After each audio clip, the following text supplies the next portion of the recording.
और आप इस तरह से साधु भेष में होकर के पुलिस के साथ प्लीज अराजकता ना करें। दोस्तों, सनातन धर्म उस परंपरा को मानती है जिसमें हमारे देश के सर्वोच्च राष्ट्राध्यक्ष और हमारे गुरुओं को साथ में बैठाया जाता है, पद के हिसाब से नहीं, परंपरा के हिसाब और सम्मान के हिसाब से। लेकिन हमेशा से विवादों में चले आ रहे अभिमुक्तेश्वरानंद एक बार फिर से विवादों में है। क्या हमारा सनातन धर्म कुछ दिनों से कुछ ज्यादा ही सिलेक्टिव नहीं हो गया? जरा इस पूरे मामले को समझते हैं। अभी इलाहाबाद में फिर से माघ मेला लगा हुआ है, जहाँ पे तमाम हमारे धर्मानुयायी जा रहे हैं वहाँ पर स्नान करने के लिए। मौनी अमावस्या के दिन अभिमुक्तेश्वरानंद भी वहाँ जा रहे थे। अब बताया ऐसा जा रहा था कि वो जिस पुल पे जा रहे थे, जिस पुल के थ्रू जाना चाह रहे थे, वो पहले से पुल बंद थी। कुछ लोगों का कहना है कि बहुत ज़्यादा भीड़ थी, इसलिए प्रशासन ने कहा कि आप पालकी में नहीं जाएंगे, हाँ आप पैदल उतर के जा सकते हैं। जिस पे उनके जो शिष्य थे वो पालकी को जबरदस्ती ले जाने की कोशिश किए, जिसमें पुलिस और उनके शिष्यों के बीच झड़प हुआ, हाथापाई हुई और जिसमें कुछ लोगों को चोट लग गई, जिसपे अभिमुक्तेश्वरानंद काफ़ी गुस्सा हुए। वो 3 दिनों के लिए आमरण अनशन पर चले गए। अब सोचने वाली बात यह है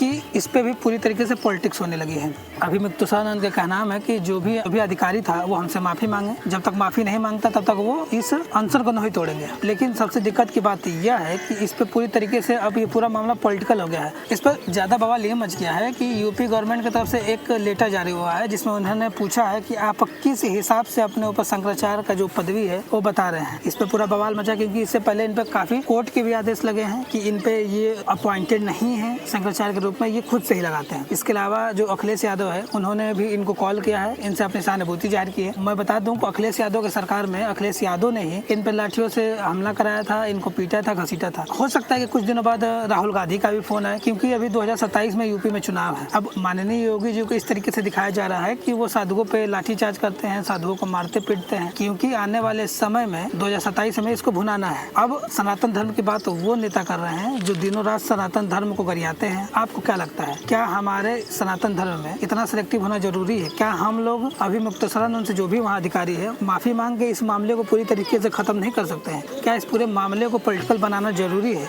क्योंकि वो भी सनातन धर्म की बातें कर रहे हैं। हो सकता है कि उनकी कुछ बातें किसी पॉलिटिकल पार्टी के लिए अच्छी नहीं है, हो सकता है कि वो किसी और पॉलिटिकल पार्टी के लिए अच्छी लगती हो, लेकिन सोचने वाली बात यह है तो वो भी सनातन धर्म के ही उत्थान की बातें कर रहे हैं। तो हमें इतना सिलेक्टिव होने से अच्छा है कि हम जाएं, उनसे माफ़ी मांगें, जो भी मामले हो रहे हैं उनको सही से खत्म करें, इसको पॉलिटिकल ना बनाएं, क्योंकि सनातन धर्म जब तक एक साथ रहेगा तभी इस देश की उन्नति और इस देश की प्रगति होती रहेगी। आपकी क्या राय है? कमेंट बॉक्स में जरूर बताएं।